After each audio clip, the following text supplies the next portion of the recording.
Molt bones.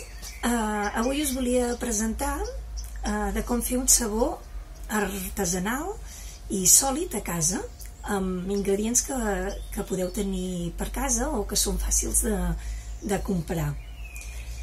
I abans de començar us volia dir les avantatges que trobo jo d'utilitzar el sabó sòlid vers els sabons líquids o els desinfectants que ara tant s'estan utilitzant.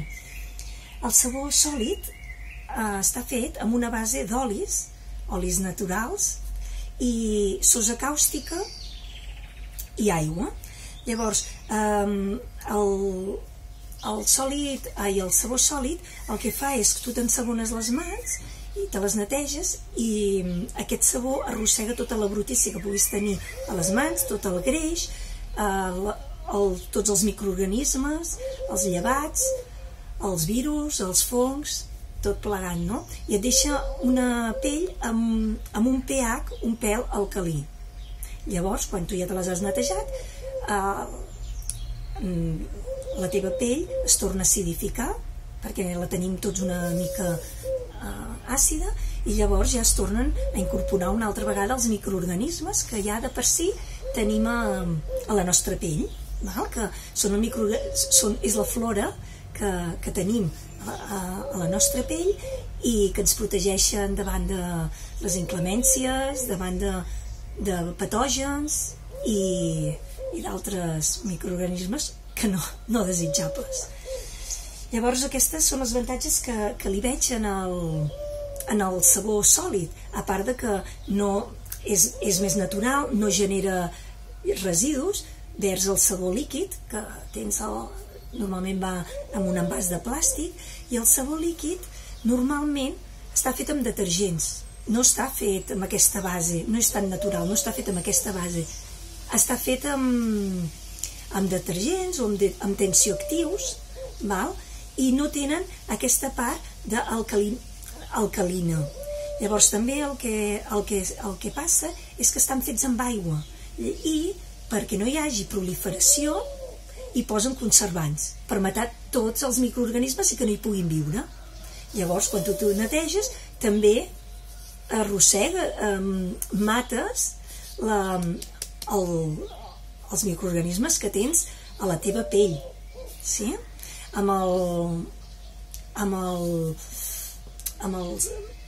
Aquests desinfectants que hi ha ara també ho maten tot, maten tot el que tens a la teva pell, tant els bons com els dolents, per dir-ho d'aquesta manera, entre cometes. Per tant, jo us proposo que us feu el vostre sabó a casa i és molt senzill. Avui ho farem amb una recepta molt senzilla. Per fer sabó, al fer-ho amb sosa càustica, hem de tenir una mica de precaució perquè és corrosiva. Llavors vigileu que no tingueu nens pel voltant quan el feu, ni mascotes, que estigueu tranquils amb vosaltres o amb altres persones, però que tots aneu a fer sabó, que estigueu pendents del que esteu fent. Llavors us recomano que us poseu un davantal per no atacar-vos, per les esquitxades, guants per quan treballem amb la sosa, més que res perquè no tingueu esquitxades i que no us cremeu, unes ulleres, i això són les mesures de seguretat, i una mascareta per si ho feu a dins de casa, i en aquest cas, tinc aquesta mascareta, és més que res perquè quan posem la sosa amb aigua genera uns gasos tòxics. Per tant, és una manera de no empassar-te'ls. Mascaretes ara tots en tenim, també. Doncs aquestes són les mesures que hem de tenir. Mascareta, uns guants, unes ulleres i un davantal. I amb això ja podem començar. Molt bé. També, material que necessitem per fer el sabó. Necessitarem un envàs de vidre perquè que aguanti la temperatura. Pot ser també un pot de vidre, val? Que aguanti temperatures elevades, perquè quan posem l'aigua amb la sosa augmentarà molt la temperatura. Llavors necessites un envàs resistent. Si teniu també algun envàs de plàstic dur també pot servir, però a la llarga, si en feu molt, la sosa us menjarà el plàstic, val? També s'intenta no fer amb res d'alumini perquè s'us farà malbé. Llavors també necessitem una olla d'acer inoxidable, el ferro també. La sosa al final us ho pot fer malbé, per tant una olla d'acer inoxidable. Què més? Necessitem una espàtula de silicona, pot ser de fusta, però la fusta també a la llarga la sosa se l'anirà menjant i us l'anirà fent malbé. És que ho tingueu en compte. I també una batedora, sí? per remenar, i un motllo. En aquest cas jo poso un motllo de silicona, sí? Perquè és fàcil de desemmotllar després, sí? Vull dir que podeu utilitzar motllos d'aquests de pastisseria. Llavors, coses interessants. Jo els materials que utilitzo per fer sabó no els utilitzo per la cuina, ja són només per fer sabó, perquè ja, com que a vegades la sosa els va deixant, els malmet, doncs prefereixo no barrejar les dues coses. Llavors, ingredients que necessitem. Necessitarem 560 grams d'oli d'oliva verge de primera premsada. Necessitarem oli de coco. Aquí ja el tenim, 160 grams. Necessitarem 92 grams de sosa càustica. I necessitem també 223 grams d'aigua. Molt bé. Doncs començarem a fer el sabó. Primer de tot, ens preparem, ens posem els guants, important, per tot això que us he dit, per protegir-vos, i en aquest cas ens posarem les ulleres perquè començarem amb la sosa. Agafarem el pot de vidre, sí? I l'espàtula. Llavors, primer de tot, tirem l'aigua.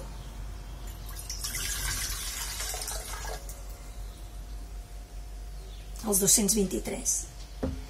Ai, una cosa que no us he dit, jo ja ho tinc pesat, però necessiteu una balança per poder pesar tots els ingredients. Llavors, tirem la sosa. Això és molt important fer-ho d'aquesta manera. Primer tires l'aigua i després la sosa. Si ho féssiu al revés, això podria fer una explosió, sí? Al ser tan corrosiu, faria una reacció molt ràpida i podria pujar tot. Per tant, és un dels passos importants. Tenim l'aigua i tirem la sosa dins l'aigua, no al revés. D'aquesta manera no hi ha aquesta explosió, aquesta reacció tan forta.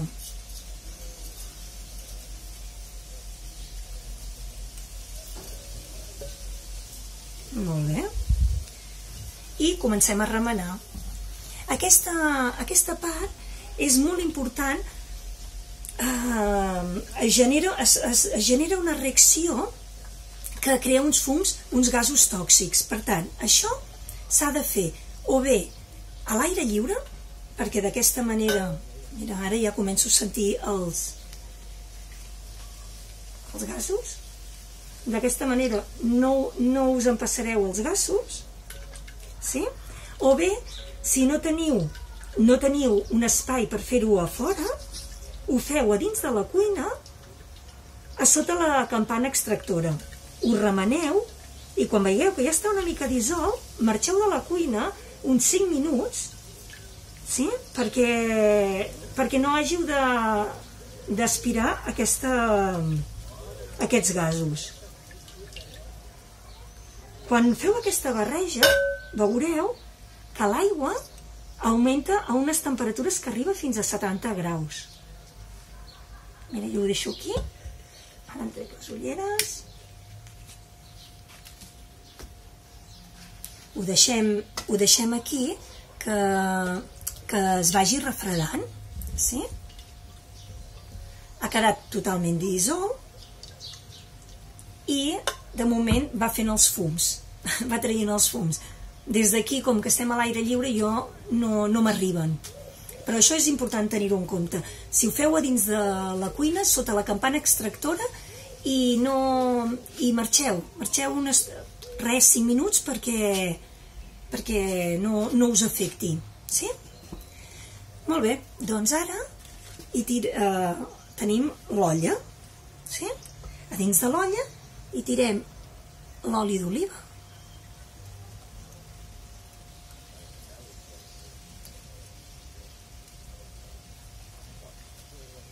I hi tirem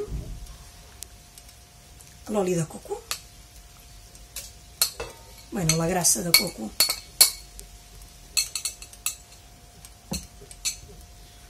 En aquest cas, el que podeu fer és batre-ho. Si ho bateu, ara amb aquesta temperatura, amb aquest temps que estem ara, ho podeu fer així i l'oli de coco es desfarà. Si no, al bany Maria, ho deixeu una estona al bany Maria i també l'oli de coco al bany Maria es desfà.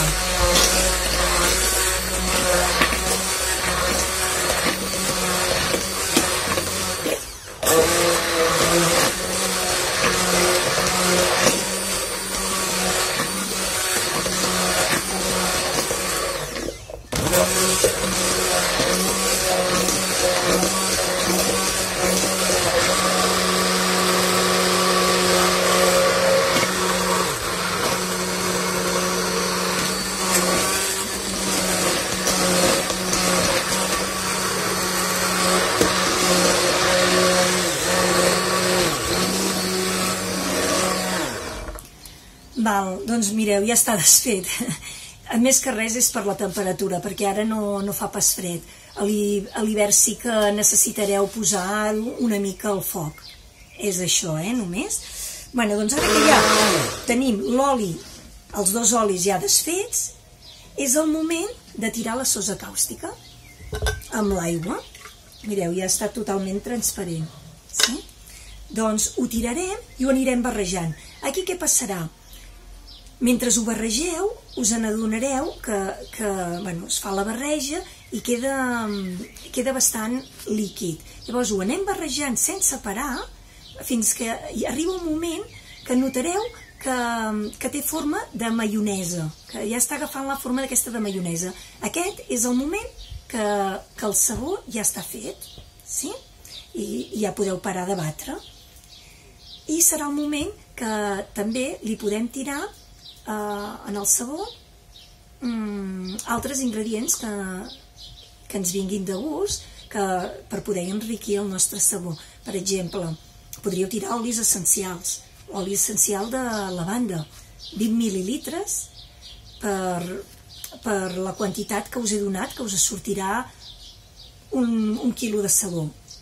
O li podríeu tirar cúrcuma, que és antioxidant, i li feu aquest aport a la vostra pell.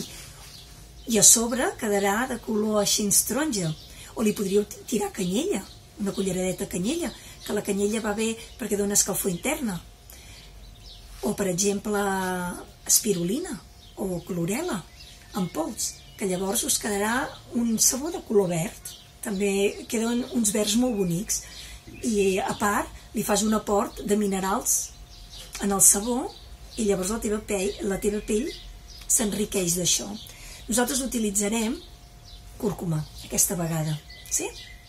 Això, la cúrcuma, o bé es pot tirar al final o la podríem tirar aquí a l'aigua o en l'oli, ara ho podríem fer a l'oli, que quedi tot barrejat i així ja tindrem ja tindrem el color.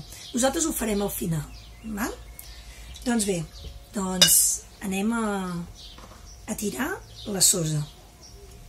De mica en mica.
Passat a que era totalment líquid a que ara ho agafem, quan aixeques el túrmix veus que deixa una forma aquí a l'olla, no sé si ho podeu veure, però ja no és del tot líquid. En aquest és el moment que li tirarem una miqueta de cúrcuma. Farem una culleradeta de cúrcuma.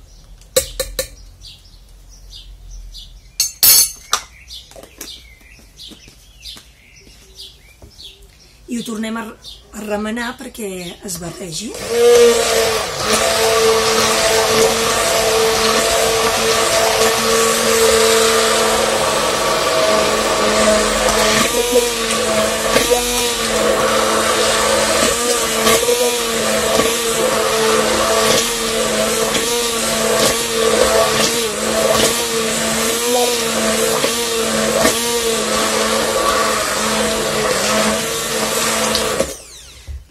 Doncs ja ho tenim.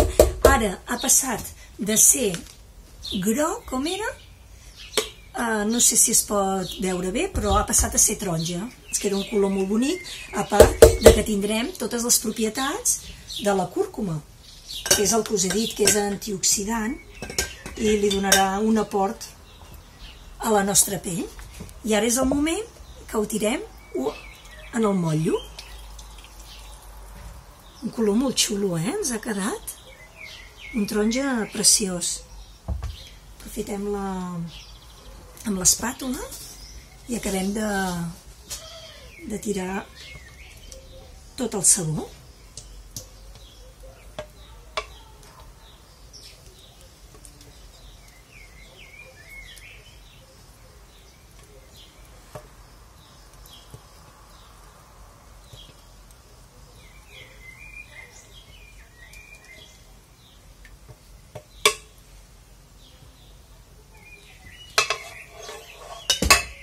Doncs bé, ja tenim el sabó fet, la primera part.